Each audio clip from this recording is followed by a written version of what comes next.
فرماتے ہیں رات کو میں اور جناب عمر نکلے تھے تو ایک مکان میں ہم نے دیکھا کہ ایک عورت نے نا اس کے بچے بار بار شور کر رہے ہیں اور وہ کچھ پکا رہی ہے، آواز آ رہی ہے۔ تو حضرت عمر نے دروازے پہ دستک دی، کون ہے دروازے پہ؟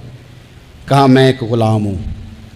حضرت عمر کہتے ہیں غلام ہوں، بہن کیا مسئلہ ہے، بچے کیوں رو رہے ہیں؟ تو بی بی کہنے لگی تمہیں کیوں بتاؤں، جاؤ نا اپنا کام کرو۔ حضرت عمر نے اصرار کیا تو تلخ لہجے میں، اس تلخ لہجے میں بی بی کہنے لگی دعا کرو اللہ میرے اور عمر کے درمیان قیامت میں فیصلہ کرے۔ کیسا حکمران ہے کہ اس کی حکومت میں میرے بچے بھوکے سوتے ہیں، یہ میں نے پانی میں روڑے ڈال کے چڑھائے ہیں، لیکن یہ پیٹ کی بھوک یہ بڑی ڈاڈی ہوتی ہے، یہ نیند بھی نہیں آنے دیتی۔ خیال تھا رو دو کہ سو جائیں گے پر سو بھی نہیں رہے۔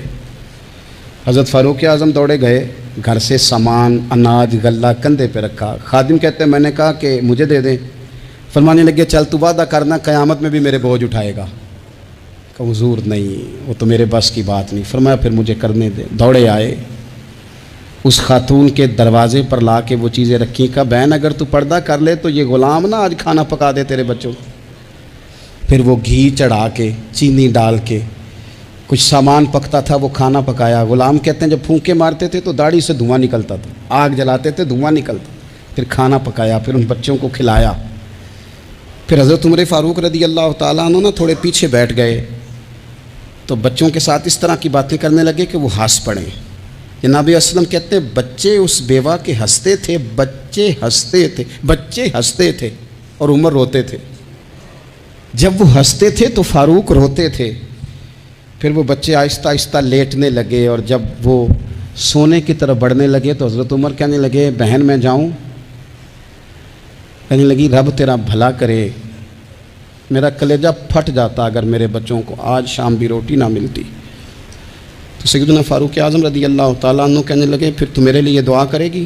کہنے لگی میں دعا کرتی ہوں اللہ عمر کی جگہ تیرے جیسا کو نیک آدمی بٹھا دے۔ تو حضرت عمر کہنے لگے ایک چھوٹی سی گزارش بھی مان لو گی؟ کا کیا؟ فرمانے لگے کوئی یہ میری خدمت اگر پسند آئی ہے تو عمر کو معاف نہیں کر دیتی؟ غلطی ہو گئی، اسے پتہ نہیں تھا، اپنے منہ سے کہنے لگے سیاںا بھی نہیں، باشعور بھی نہیں، اسے چاہیے تھا خلافت کی ذمہ داریاں نہ لیتا۔ لیکن حضرت صدیق نے کہا تو وہ مان گیا، اگر تو قیامت میں اس کی شکایت لگائے گی تو بڑا کمزور پڑ جائے گا، اس کے لیے مشکل ہو جائے گا۔ تو کہنے لگی اچھا اگر تو اتنی سفارش کرتا ہے تو جا، میں نے عمر کو معاف کیا۔ حضرت فاروق اعظم نے چہرے سے کپڑا ہٹایا تو بی بی کہنے لگی اوہو آپ عمر ہیں؟